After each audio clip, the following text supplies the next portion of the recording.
I'm Gianmarco Soresi, and this is my last meal.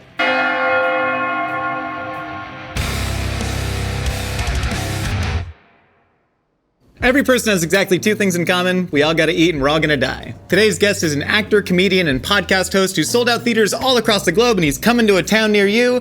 You can catch his 60-minute comedy special out on his YouTube page, but of course you know him from his work in the teeth whitening infomercial space.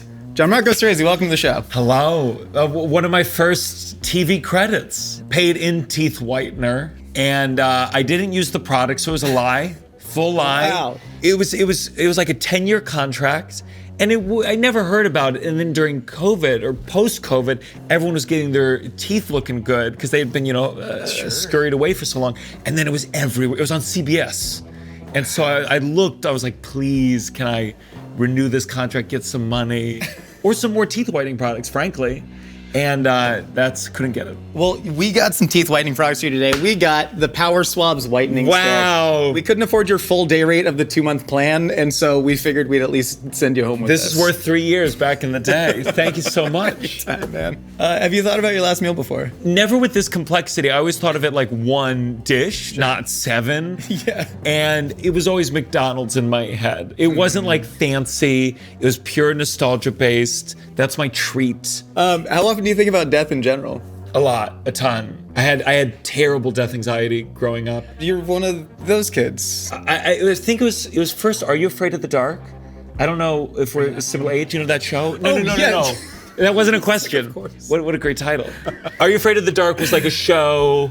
There was an episode where some guy, he plays a pinball machine he's not supposed to. He goes in the pinball machine, he beats the whole thing, but then he starts at the beginning. And it's just the moment of like eternity. That's so funny. Infinite. I went to my parents' room all the time. Dad's house, he's a bachelor, I sleep in the bed. Mom's house, stepdad was not gonna let me sleep in the bed, so I'd sleep on the side of the bed. I think I definitely interrupted the one time they were gonna have sex that year. And I didn't know, but I remembered the look on his face, and then when I later learned about sex, I was like, oh, wow. I ruined his year. In college, it feels kind of classic, just a real, like, what happens when you die? And I would look for, like, scientists or philosophers, because I was skeptical. Of course, I was a skeptical person. And I looked into, like, ESP and all the, I think that's why I'm so anti all this stuff now, because remote viewing, you know that? There's a lot of susceptible people. Sure. But we found someone who claimed they did remote viewing, and they were like, put an object on top of your microwave, and I'm gonna send drawings. And I put a recorder, like a flute, and I don't know why I had it. And he sent back a rectangle, a circle, a triangle, and he was like, any of those resonate? And I'm like, man, there's nothing. So I just chilled naturally. Yeah. I don't know what changed. But yeah, college, it just like, I should have seen a therapist. I should have seen a therapist right away. There's no answer. There's no answer to any of this. You know what there is, though? There's ravioli. Great segue. You ready to eat? So ready to eat. Gianmarco, for the first course of your final meal on Earth, we have the Buitoni beef ravioli with not only Buitoni sauce, but this is the special recipe Soresi sauce with extra butter and sugar, and then one secret ingredient that does not exist, and then an ice cold Yoo-hoo and some Godiva chocolates. Wait, okay, so tell me the Soresi sauce. How did you find it? I tried to put myself into your dad's shoes of what he could add to this to make it feel special. And I added butter and then sugar, because that's a natural one, and then just a little bit of the oldest oregano that you've ever seen. 6 years old, has no flavor left. I can't believe that because that is what it is. Yeah. I was gonna send Soresi sauce, and I asked my dad, and every time he sends me back something, I'm like, this is ChatGPT. You can't ask ChatGPT what Soresi sauce is if you made it up. He sends me back, suddenly the most concise answer this man has ever delivered in his entire life. No, this is fake. But he always talked about this rich Italian culture, and I'm pretty sure that's all it was just butter and sugar, because I'm tasting it now. And I'm like, wow, you nailed my legendary family's sauce. So my parents were divorced, and my dad didn't know how to cook. So it was either noodles and soup or just ravioli. And I think he leaned into ravioli because he wanted me to think I was 100% Italian. And this is what I ate every day. Did you ever really impress him with how many you could swallow whole without chewing? Gianmarco, did you ever You know that. I don't even know where you would have that information. Because if I'm there, I'm imagining I'm seeing my tall, lanky baby boy, and he swallows one ravioli. I go, that's not that impressive. But once he gets up to 5, 6 ravioli swallowed whole, I'm like, this kid's really going for it. I don't even know where I could have possibly have mentioned that. Dude, where I thought it was impressive how many raviolis I could swallow. And I'm rusty. I used to do 6 as a kid. And I don't know what I was thinking. I had no enjoyment, just all the chemicals. To me, there's an easy armchair therapist answer of like, God, you were trying to get this man's attention any way you knew how. And you had a mouth and there were raviolis in front of you to a captive audience. I guess so. I guess so. When you don't have talents, you got to invent new ones, you know? Sure. You know, I'm not that Italian. I am a little Italian. He made me think I was 100% Italian, which is impossible because my mom's Jewish. Which is also to say, made you think you were 0% Jewish. Yes, Which like part an was immaculate more- birth from my father. Sure. You ended up on a bit of a wild goose chase in Sicily looking for Italian relatives. Well, I did like backpacking after college, which I'm so glad I did. But my dad, he said, whenever you get to Italy, you got to meet the Soresis. And then I got to Italy, and I called and I said, hey, I'm here. Where are they?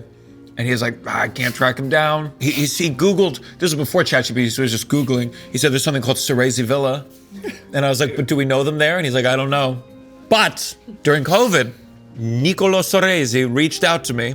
So it is real. My great-grandpa Luigi Soresi was Italian. He was a promoter or like manager for a boxer. Unfortunately, the only picture I have of him is with Mussolini. No. Yes. No. Oh, yes. It's available. The main Mussolini. The main one. You know, Wow. some kind of, a dinner affair. What year?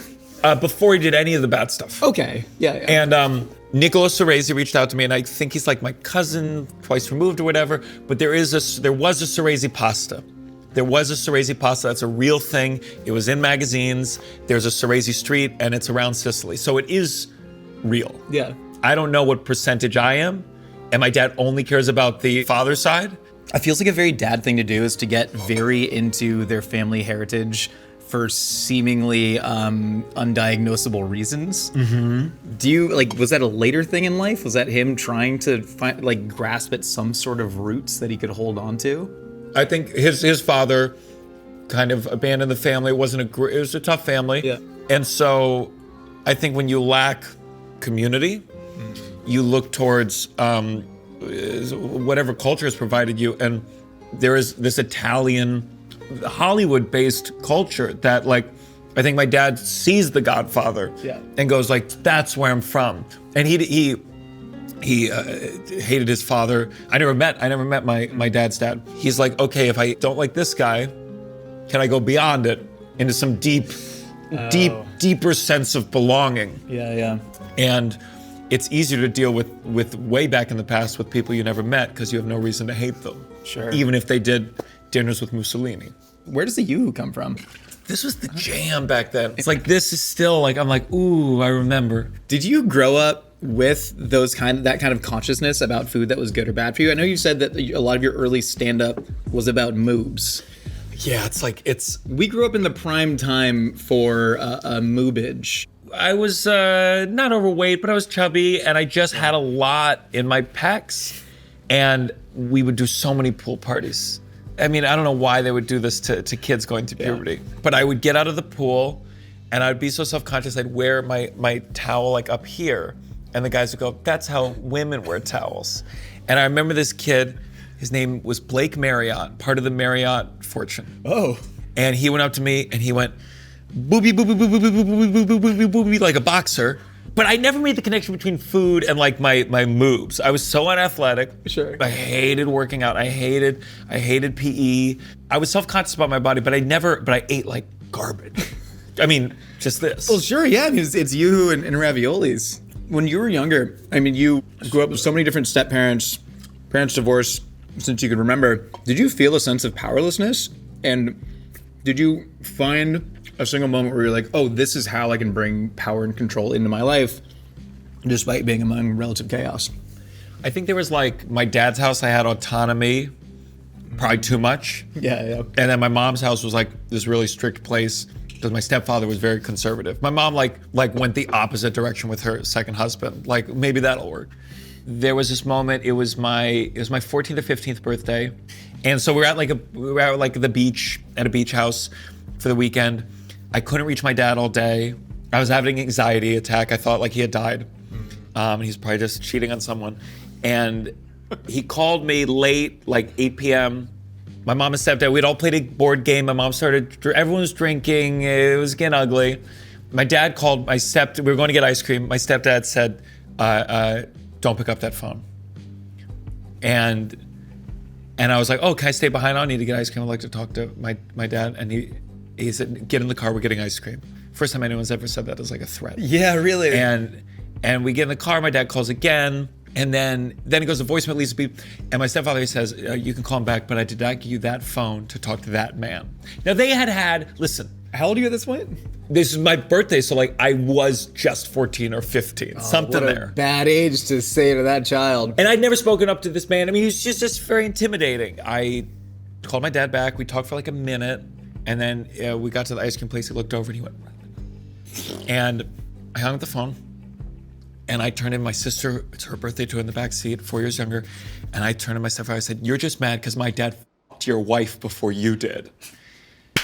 And he didn't applaud at all. I think he was shocked. And it was this moment where I really felt like I utilized my ability to like see the bullshit for what it was. Yeah. And even though it wasn't like a comedic thing, it felt very much to me like what comedy is, where it's just like I'm saying the thing on its face.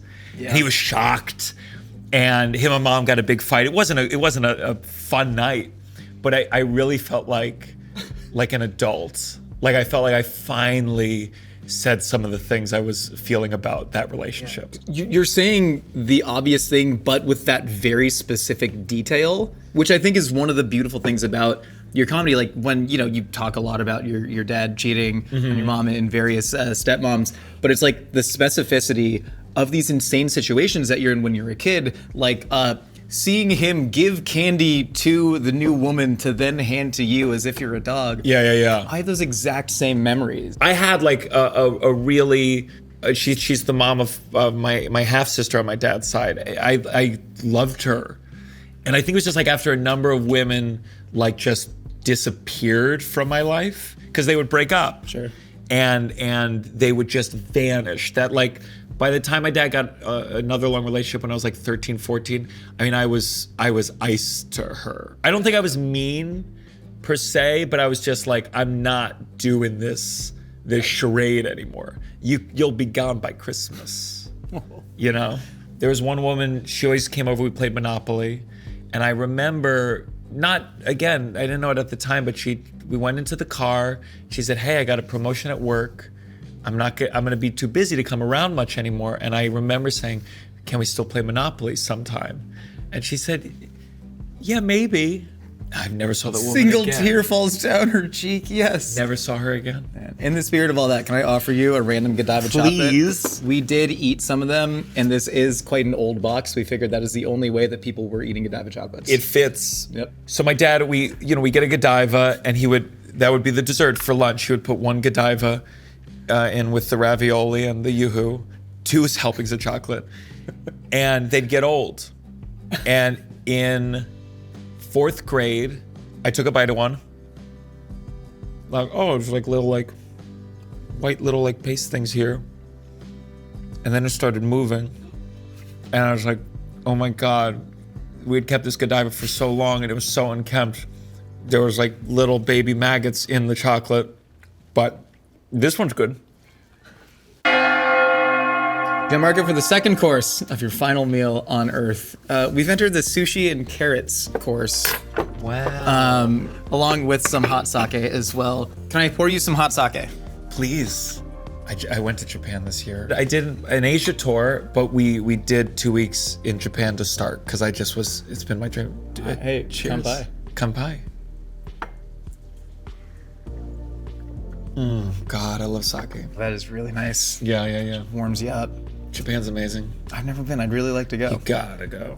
Oh, I gotta go. Everyone's doing it now. It is the Everyone is thing. doing Someone it. told me that like India was for a while was like the eat, pray, love thing, and now it's Japan. You were introduced to sushi at a relatively young age by your mom, but also I want to focus on a different part of the story. If you notice the flag that is here, tell me about the Filipino nanny community of Potomac, Maryland. We have some lumpia here if you'd like to partake. My babysitters growing up on my mom's side, maternal babysitter and paternal babysitter, you know. Sure. And Filipino, and lived in our house for a while as well with her daughter, and we ate for a white boy in Potomac, Maryland. We ate so much rice and egg rolls, and I think it just informed my love of Asian cuisine. And I always think of like my main carb thing that I would do, it's rice. And it's because of her. I love that. Dig in. Thank you. Ang sarap, as they say in Tagalog. My mom liked sushi when it was still like sushi. I don't eat raw. I like my fish cooked. That was definitely a big moment. Come by. Are you supposed to shoot every time, or you're just sipping it? I'm just matching you. I don't think I've been so trying to at match all. you. We're doing it at the same time. Yeah, I think you sip it gradually and peacefully. Okay, so we have an assorted sushi platter here. We have some ahi tuna, we have a little bit of yellowtail brushed with soy, and a little bit of serrano pepper. We have like a spicy salmon gunkan maki. Amazing. With a little bit of salmon roe on top. Then we have a little tuna cut roll, and then a nice little yellowtail crunchy roll right here. Incredible. Oh, and then some whitefish with caviar. I'll have it all. Hell yeah, man. I'll eat anything. Yeah, I'm so thankful. My mom gave me a really good, diverse diet, so I wasn't picky growing up. Yeah. And I really am grateful for that.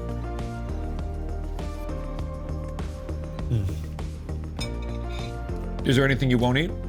Nothing, not a single thing. I want to take me all the way to the edge of the earth. I had Let me live there for a while. a baby sparrow in Japan. Oh.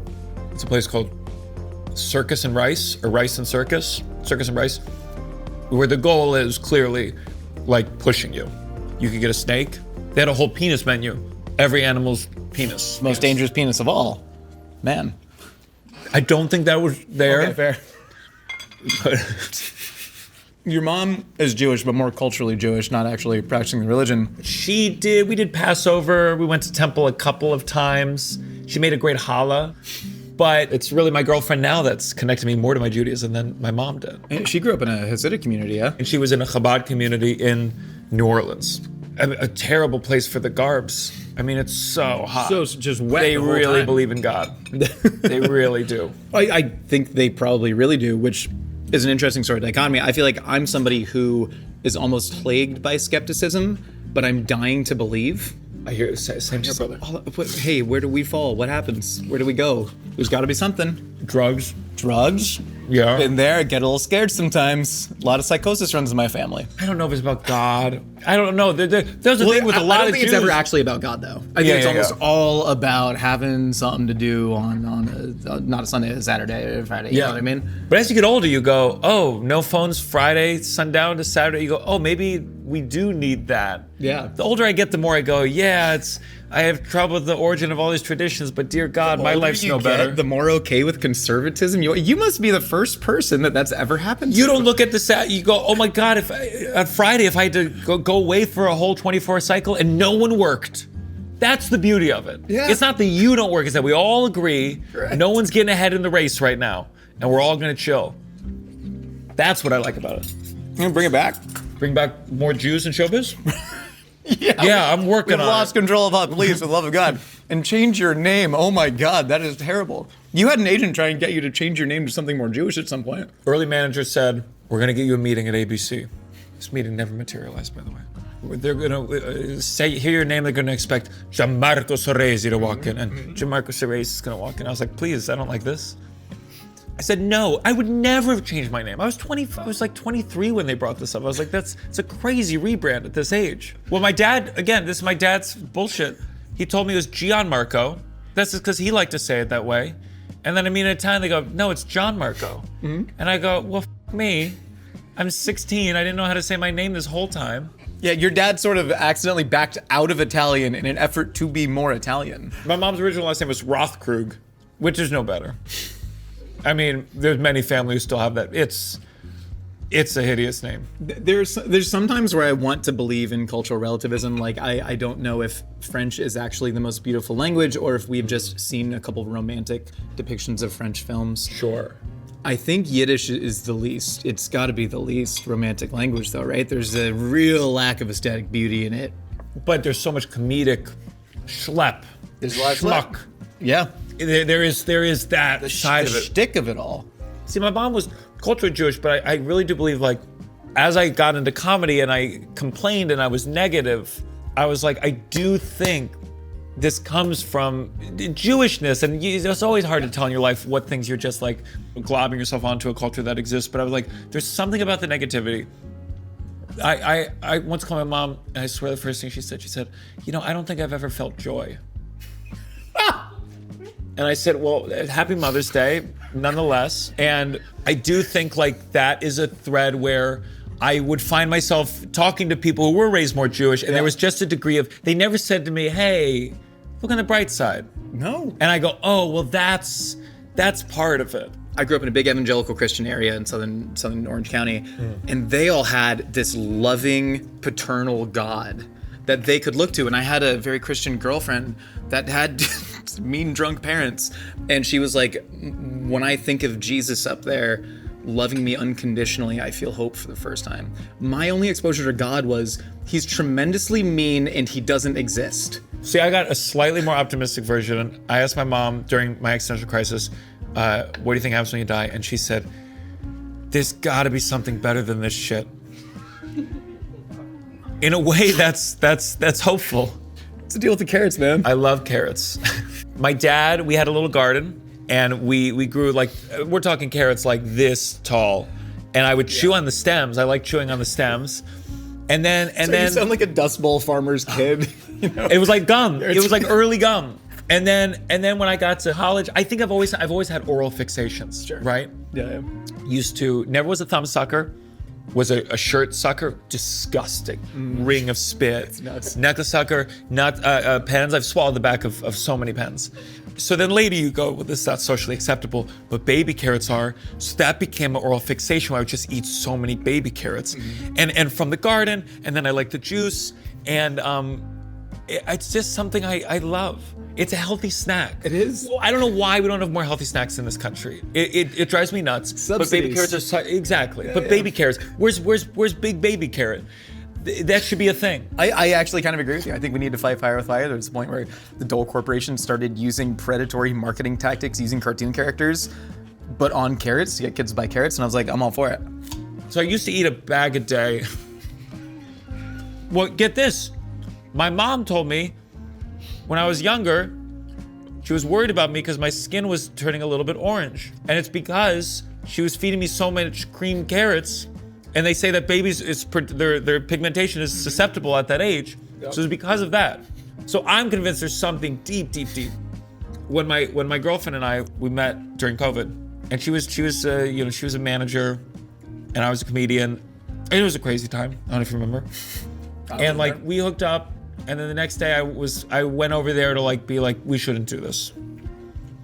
And she had bought me a bag of baby carrots, and I abandoned the plan.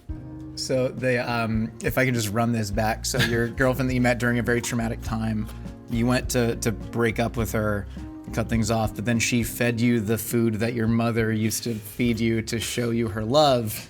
And you said, maybe that's what romantic love is? Is the same thing that my mother gave me? Yeah. Okay. Mm-hmm. Another Jew, Freud, would be thrilled with this.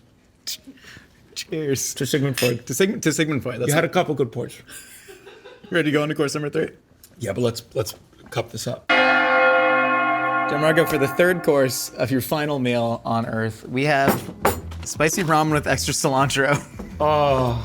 Ice cold green tea, McDonald's, and then a fountain Diet Coke.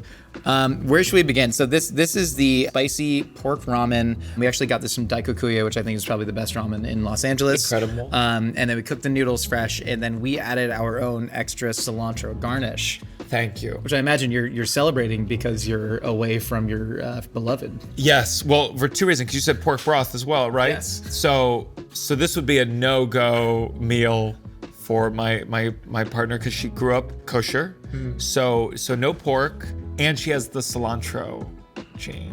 One time we're at a restaurant and some food comes out. Is there cilantro? I don't like cilantro. That's what she says, and I'm like, that's not severe enough. They bring out the food. She takes a bite. Immediately there's cilantro. So the guy comes out. She goes, there's cilantro, and he goes, no, there's not. And she goes, there is. And he looks at me. Nope. He looks at me. I'm like, brother, that's what the tip is for. You think it hurt, baby. And so this guy is perplexed. He doesn't know what to do. And then he left, and then a woman came out, a different waiter, and she said, and I thought this was just kudos to women. She said, I'm so sorry you tasted cilantro. And I was like, you didn't say she was right, but you acknowledged the feeling. And then at the end of the meal, the guy comes out and goes, the chef said that in the marinade for the fish before the whole thing, there was cilantro. And that is a good meal with my girlfriend. There's some cuisines she cannot have, and we waited in Japan for this, like the ramen place. An hour and a half we waited. We go in, it's only pork broth, they only have cilantro, and I'm not gonna not eat. So we parted ways for the night, and we just went to halal ramen places after that. Thank God for the halal. Thank Muslim God. Thank Allah Muslim God. Yes, yeah, yes. Yeah. Jews and Muslims, they should come together and do what they do best, ruining dinner for everybody. One would think with all the similarities, Yeah, but I ate cup of noodles so much as a kid, and I grew up on anime and manga, so all I wanted to do was to go to Japan and eat noodles, like slurping into my mouth. Yeah. And I love it. On your anniversary, you posted a really sweet message to Tova saying that she was the person that got you to learn how to live, which is a hell of a statement to make, especially about someone that you're vitriolically complaining about. What did you mean by that? I just think I'm such a workaholic by nature. I mean, I get it from my father. I think, like, truly the things that she took from her Jewish upbringing were, like I said, about, like, taking that time and community. Didn't have married parents, didn't have religion, didn't have a lot of friends, didn't have sports. So there was just like, I just worked and worked and worked. And she kind of demanded in a way that, a stubborn Jewish woman could, to really demand, like, you gotta take some time. And in a way that's the only way that it goes through to me. I used to do stand-up every night. And I think she's the arbiter of, like, just making space. And so I'm very grateful for that because I can be so neurotic and I can be so repetitive about it that it takes someone who's really, and another Jewish person, of just like the anxiety, the constant, the to really go like, no, we're gonna do this. And now we did a Passover meal, we had our first Shabbat meal, and it's those moments that I go like, my father, he works every second of the day. And he's told me, preemptively, I'm never gonna go home, I'm gonna die at work or whatever. And I'm like, great. But I also think it's because I think the people he dated or married were not necessarily the kind of strong will that were willing to stand up to his very, very powerful ego. And one of the things I love about my girlfriend is she has a formidable sense of self and identity and need. It leads to a lot of bickering, a lot of arguing between the two of us. But like, I look at specifically the men who don't seek out a strong partner and how they crumble as they get older under the weight of their own ego and their own lack of learning other perspectives. So I'm, sometimes does it make dinner a little stressful? Sure. But I think it's worth it at the end of the day. It's worth it. Dig into this Big Mac. Oh, McDonald's fries. They got their hold on me. Do you remember the first time you ate a Big Mac and did it feel a bit like your own version of a bar mitzvah? I don't know if I thought bar mitzvah.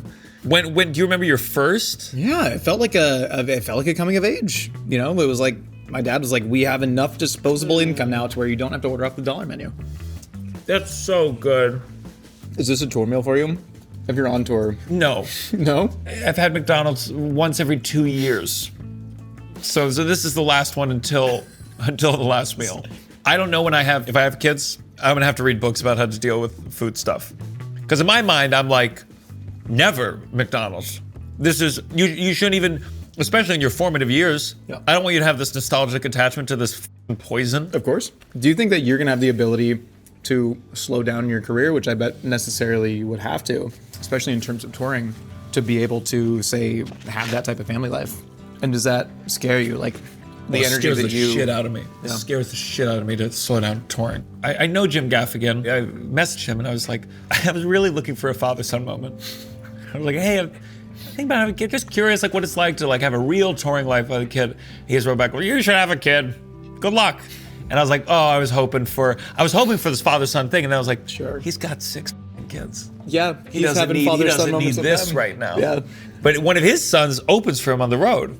I feel like we're kind of anti-family businesses in some way, but there's a part of me that goes, if I raise a videographer, oh, the world is my oyster. What a heaven. That was the history of all human society, was like, God, if only I had somebody to hoe these fields. Oh, I should have 3 kids because 2 of them are gonna die, but one of them can pick up that hoe and really go to town. One kid learns how to make stools. You know? And then the least favorite, they're just like the assistant, you know? Yeah, put an iPad in their hand early, have them go to town. I'm really nervous about it. I love traveling, but it is exhausting too. So I don't know. I do think because I also think the divorce going back and forth my whole life, there is just sometimes sense of like wanting a different world. Like I'm at this place and then I'm at this where my whole world is different, or I'm on the road, I'm alone. Yeah. Sounds like it's a good reset. I think the fear that I'm sure Tova has too is that like, if I ever wasn't on the road for a long time, are we gonna go, oh my God, we like going in and out a little bit. Sure. You know, that's a dynamic too. Yeah. I would want a kid that I'd bring with me on the road for some stuff. I want a kid who's well-traveled. I wasn't a well-traveled kid. I think that would be cool. I didn't go to Asia until I was 37. I want a kid who's going to Asia when they're 2 weeks old, because I gotta go back to Taiwan. I gotta get that soy milk bowl for breakfast. That does sound good with the yutia, the donut in it. Oh, come on. Gianmarco, for the final course of your final meal on Earth, we have a simple dessert of big-ass brownie, assorted fruit plate, God damn. plain snow cone with a squeezed bottle of condensed milk on the side.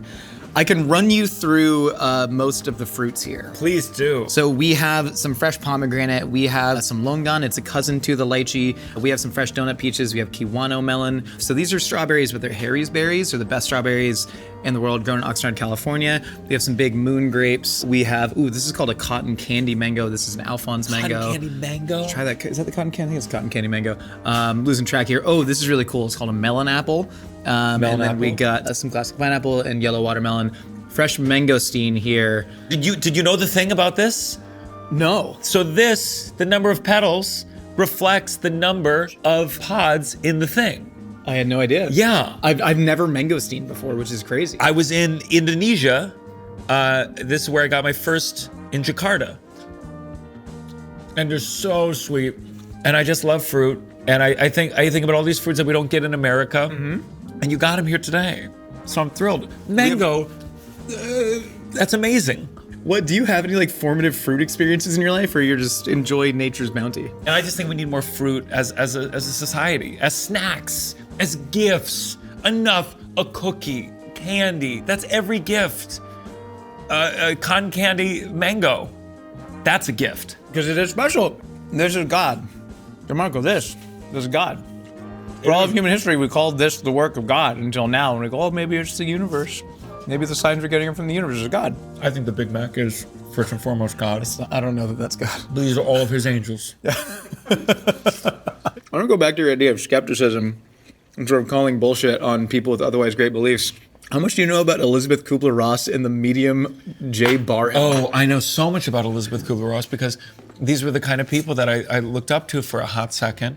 But Elizabeth Kubler-Ross, she came up with the 7 stages of grief, which are almost accepted as fact, even though like all these early psychological concepts, it's just kind of a loose. Yeah, she wrote On Death and Dying in the 60s. Yeah. And then you looked up that she later in her life, fully supported a known psychic medium, complete scam. This guy, he had like a commune, a cult or whatever with all these widows. It was all mostly women, and he'd bring back their husbands to then have sex with them one last time. Yeah. And so what he'd do, or one of the tactics of it is, you put on this translucent cheesecloth is what these psychics will use, because you can really like smush it down and put it in your mouth, in your ear, your asshole, and you turn off all the lights, make some noises. Yeah. He would put it over, and clearly these are people who want to be tricked to a certain degree. But they mistook him covered in cheesecloths for their husbands, had sex with him, and then he wasn't busted until, I believe, crabs spread around the camp. And they said, wow, these ghost crabs are a real scourge. And so this woman, Elizabeth Kubler-Ross, even after the scam was exposed, still said, no, he's the real deal. There was a moment when she had a friend who drove up with her 20s, they called them darkroom sessions, and was like, we're both people of science. I'm going to very clearly expose this to her via the easiest methodology, which is, while the lights were off and he was coming in with the ooga booga sexy ghost, she flipped the lights on. Rather than Elizabeth Kubler-Ross going, oh my God, it's just Jay, it's just the guy, she went, when you flip the lights on, you killed the spirit that inhabited him, you're a murderer. And that freaks me the hell out. Who do we trust? Do we only have ourselves? Are we alone, Gianmarco? I think so. This makes us terrible at parties. It really bums people out to hear this kind of stuff. We are the ghost killers. She wasn't wrong. In a way, she might have been being like, you ruined this, you killed it for me. Sure. You killed it for me. I think she should have added an 8th stage of like the ghost and getting crabs. That would have been nice to know. Yeah, acceptance of ghost crabs. You ever heard the term fideist?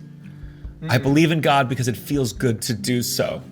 And this was a mathematician, Martin Gardner, I think his name was. He was like a big skeptic, but he was still Catholic or whatever. And he basically said, like, I believe in God because it feels good to do so. And when I was younger, I was like, that's a cop-out. You're saying you don't believe in God. Yeah. And I'm not a full atheist.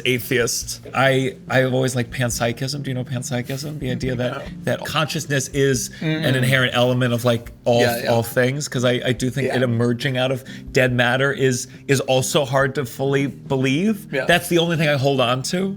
But no, we are alone. We are alone, and no one wants to hear this kind of talk. And at the end of the day, if I'm on my deathbed and I go like, oh, I see, there's Elizabeth, and she's getting railed. And she's like, come, join us. There's tinctures for ghost crabs in heaven. And if I say that, I don't want you there being like, nah. No.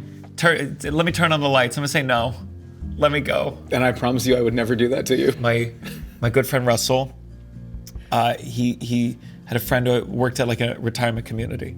And you know how there's sometimes a comfort when like an old person, there's like a video, old person blowing out her 100 candles on the cake and going, I hope this is my last birthday. And there's a comfort to it because you go, oh, well maybe someday I'll be fine with dying. That's the goal, yeah. Maybe someday. And this woman told my friend who works at the retirement community, she said, trust me, at the end, none of them are ready to go. Do you believe that? It sounds pretty horrifying, so yeah, it does feel like it reflects my understanding of the world. Oh, isn't that wonderful the way we accept information? I think all you can hope for is that by the end, you're drugged up enough that you can believe in ghosts. Amen, man. There's ice melting here. What's the deal with the plain snow cone? So when I was younger, the snow cone, flavor was too strong. And so I would always get a plain snow cone. I went to a summer camp, and this guy knew me. He gave it to me for free. He'd sometimes put like a Swedish fish in it, but I like it plain. I like the texture. I've bought 4 different snow cone making machines. They break really fast. I love eating snow. You can't do that much in New York, but this is the closest you can get. And then, if you are feeling a little indulgent, some condensed milk. Nothing better than condensed milk in this world. When you were going through all of those death anxiety phases, was there anything that ever actually made you feel better? Any mantra that when you lay your head down at night, you think about? I wish, brother. I wish, brother. If I could go back to my younger self dealing with this, like, I mean, at the point where I'd be on my computer just hours every day, just like looking up things. I go, buddy, here's a solution. When you're thinking about death, do this. Don't think about it. Don't think about it. Don't think about it. Don't think about it. Don't think about it. Don't think about it. Don't think about it. And I don't know if I would have been able to take the lesson. It's a lesson I learned when I get stoned, because sometimes your mind will go there. And I learned in that moment, I was like, there's no choice. There's no answer on that other side that's comforting. Yeah. You just got to pivot. And so I do think that's part of it. What I actually believe is we are all stuck on this rock inexplicably due to a miracle that should have never happened, but ultimately had to happen, and we need a way to simply pass the time and find some sort of meaning before we die, and so we crossbreed new fruits. We try and make a strawberry that's red all the way through. And it was a guy who said, I'm gonna make this red, and he spent decades trying to make this red, and then he did it, and he got to die more fulfilled than if he hadn't. You know, and you're doing that one crowd work clip at a time. Yeah. Inching towards fulfillment till one day you get to die and then see on the other side whether there's a God or not. It's all the same. That's why I do the crowd work. I'm hoping at the end one day I go, it's enough. It's enough. And then I kill myself on stage. So the brownie. So my mom instilled in me like, oh, if you get 100% on the spelling test, you get like 2 desserts. And listen, God bless, I don't know how you teach kids how to do things, but it created a real reward dynamic system for food in my head. And I did really well in spelling. I don't feel very proud to be an American these days, but I've had desserts pretty much all over the world at this point. And I gotta say, a chocolate chip cookie and a brownie and milk, that's where I feel like, now we did it. Just so, I don't like cake. Too sweet, cream's too much. Sure. I like density to my dessert. Yeah. Gianmarco, if there's a gun to your head, someone says, what happens when you die? You gotta give an answer. What do you think it is? Whatever, if should there be anything, you will not know it. There will be no version of you. As Epicurus said, when I am, death is not. When death is, I am not. I believe consciousness is not an emergent phenomena. I think there's something so inherent to the fact that the only way we know anything is because we ourselves are conscious, so you can't separate these two things. Yeah. I don't believe in necessarily a nothingness. And I think it can be comforting in one sense, but it's also terrifying. You know? have a tremendously comforted posture right now that you've adopted. Like in a way, it's like, you maybe, again, it's not you don't become a stream, but you're part of things. And honestly, it's better that way because, reincarnation isn't comforting. You could be reincarnated as some human with a great life, or you could be reincarnated as the cow we just ate in the hamburger. My poor kid, when they come to me, because I don't want to lie to them. I don't want to do it like my parents did and like present a thing. But I'll be like, I think there's something. I feel better already. You ready to get in the lightning round? Yeah. Let's do it. Who's the one person, dead or alive, you'd want to share your actual last meal with? I think it would be really interesting to meet my grandfather on my dad's side, just to see. I don't know if it would be a great meal. Sorry. I think maybe it could be the one thing that could get me to forgive my father. If you had a line in Wolf of Wall Street, what would you have said? Ooh, I would have said, let me do a line too, because there's a lot of cocaine doing, and not in the scene I was in. There was all these guys, like 200 guys, and we're goofing around. Someone put a sign on someone's back that said, I have herpes. No one was watching us. Just 200, the saddest actors in the entire world, watching their dreams happen 100 feet away from them. And at some point, they called cut. First director, second director, third director, fourth director said, guys, Martin Scorsese had someone walk by the screen and said, I have herpes on their back. You can't do this. And then we all got disciplined. So I would say, let me do a bump. Who's your dream eulogizer at your funeral? Oh, Tova. Tova's phenomenal. Tova surprised me once where Caleb Huron actually was doing a spot on my show, and then he brought her up. And she did a killer 5-minute set. She had a great bit about how it's different when you complain about her cilantro allergy on set versus when she tells her 2 friends that you don't make her come. And it's a really great bit. It's a great bit. She's got her own complicated feelings with her religious upbringing, and it gave a lot of beautiful traditions, but at the same time, it limited her from a lot of all the artistic ventures I got to pursue wholeheartedly. You see pockets like that 1 5-minute set, and you're like, oh yeah, 100%. 100%. You could have been. It felt like she was a professional. Yeah, she is. What's a role on Broadway that you could crush right now? Marvin and falsettos. It's not on Broadway right this second. Is that okay? I don't care. What's your biggest fear? Mediocrity. I think about Salieri and Amadeus often, and I go, I've inserted myself amongst Mozarts and have made myself necessary, but at the end of the day, I'm mediocre. So that's the fear. What's a moral quandary you'd like to see on Hidden Camera Show? What would you do? The one I think I even tried to pitch to them. One of my openers on the road, his name's Liam Nelson, and he's 7 feet tall. He has Mar fans. And when you're with him, you see how many people. How tall are you? Yeah. Guys go, and then you have to go, yes. Oh, I just didn't expect a guy that tall. One guy said, I know what your favorite 4-letter word is, D-U-C-K. And you go, God.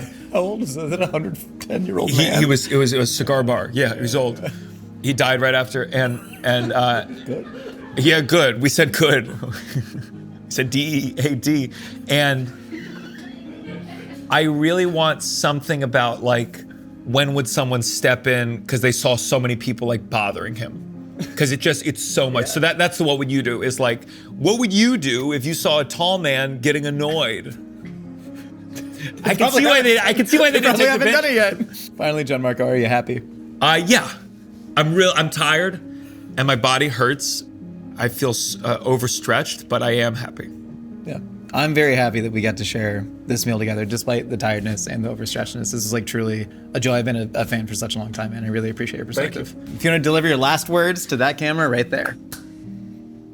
One more thing. Gianmarco Soresi, everybody, you can catch him on tour. What city is he going to? You gonna be in Tulsa? I'm everywhere. Just find me online and listen to my podcast, The Downside. But I'm traveling all over. I'm going to Europe. I'll be back in Asia. I just love to talk. The perfect way to elevate all of your meals. The Last Meals Bar Set is available now at mythical.com.